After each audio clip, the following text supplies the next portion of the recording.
Shri Gurubhyo Namaha. In the part 4 of Pitru Paksha, Mahalaya Paksha, Anusthana Vidhanam, let us see a very, very important aspect of Anushtanam of this Mahalayam, which is regarding the Chaturdashi, that is the day, one day before the Amavasya during Mahalaya Paksham.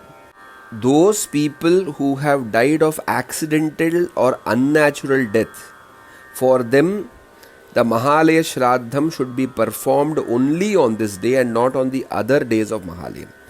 I am speaking about the Sakrin Mahalaya Shraddham or single Shraddham, which is done on one of the days of Mahalayam for the satisfaction of Pitrus by calling the Brahmanas. This doesn't refer to those 16 days Tarpana or 15 days Tarpana, because this everyone has to do, whether their father has died of unnatural or mother has died of unnatural or accidental death. But this is regarding the single day Shraddham, Hiranya Shraddham or Parvana Shraddham which you are planning. So if your parents have died because of the following reasons: Apamrityur bhavedyesham shastra mrityu rathapiva upasarga mritanancha vishamrityur mupeyusham vanhinancha pradagdhanam jalamrityu mupeyusham सर्पव्याघ्र हतानांच श्रृंगैर द्वंद नैरपि श्राद्धं तेषां प्रकर्तव्यं चतुर्दश्यां नराधिपा. If your parents or one of the parent or both have died of accidental death, if they have died due to weapons, shooting, etc., upasarga, natural calamities like tsunami, earthquake, forest fire, it could be anything. Vishamrityu, it could be poison, drinking the poison, or somebody has fed them the poison and murdered them. Vanhinam, if they have been burnt due to some reason, or they have burnt themselves, or somebody else has burned them, or in an accident the car burns and they have died. Jalamrityu, they have been submerged into water, or they voluntarily gave away their life by jumping into a water body. Sarpavyagraha, snake bite or tiger or lion has killed them. Or horned animals, Shringei Rudvanda. So all the horned animals which have horns, they have basically killed them. For them the Shraddham should be performed only on Chaturdashi Mahalayam, no other day. So even if you say that my father and mother have died on Chaturdashi Tithi, but not unnaturally, naturally they have died, you cannot perform or choose Chaturdashi Tithi for a naturally died person's Mahalaya Shraddham, because this is only reserved for unnatural death. So if your parents have died naturally on Chaturdashi, you have to change the Tithi and choose any of the good Tithis in the Mahalayam as recommended in my earlier 3 audios on Mahalayam in Vedaghosham YouTube channel, which you can listen and choose the date. But definitely not on Chaturdashi for natural death. This is reserved only for unnatural death. And also this date, this Mahalaya Shraddham has to be performed in Eko Dishta Vidhanam. Preta Pakshe Chaturdashyam Eko Dishtam Sadaivatam Tachshraddham Daivahidam Chet Kulakshayakaram Bhavet. Eko Dishtam means generally in any Shraddham, if let us say you are doing a Shraddham for your father, you call your father, his father and his father in a particular Brahmana, and then you perform the Shraddham. But here if your father has died or mother has died of an accidental death, then only that person should be invoked in a Brahmana and not the naturally died grandfather or great grandfather. Eka uddishtam eko dishta vidanena karayet. So all the unnaturally died people should be accidental death, should be called, they only should be called on a Brahmana, and only for them Shraddham should be done. But Sadaivatam, which means the Vishwe Deva, another Brahmana where the Vishwe Deva who are supposed to be the guide for the Pitrus from the Pitriloka to the earth, they should also be called in another Brahmana. And with these 2 Brahmanas, this Shraddham should be done on Chaturdashi. So there the naturally died grandfather or great grandfather will not come. So what happens to the naturally died grandfather and great-grandfather and mother and mother's mother-in-law, etc.? Because they have died naturally and you have said Eko Dishtam. So what do I do with them to satisfy them? You have to plan them separately, leaving your unnaturally died father on any other day of Mahalayam. You can choose a Dwadashi, you can choose an Ashtami, you can choose a Bharani Nakshatra, you can choose a Vyatipata Yoga.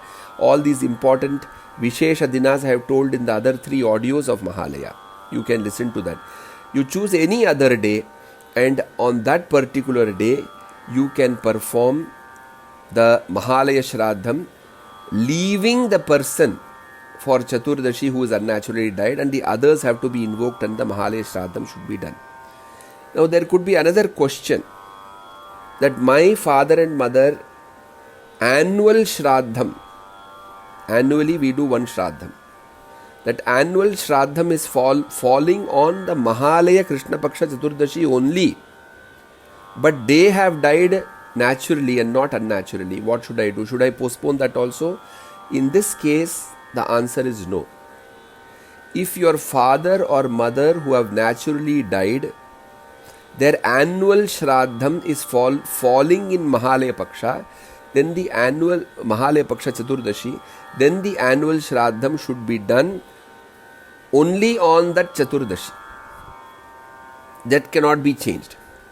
But if your parents have died by natural death on different masams or different month, it could be January, February, March, and we follow the Hindu calendar, so it could be any other month, and they have died on Chaturdashi, then you should not do it. But if it is the same date, the same masam or the same month, and if it is the same tithi during the Mahalayam that they have died in the past naturally, and their annual Shraddham is coming that time, then you have to perform the annual Shraddham, not the Mahalayam. So this is very, very important. So when should we do the Mahalayam? So for this also there is an answer.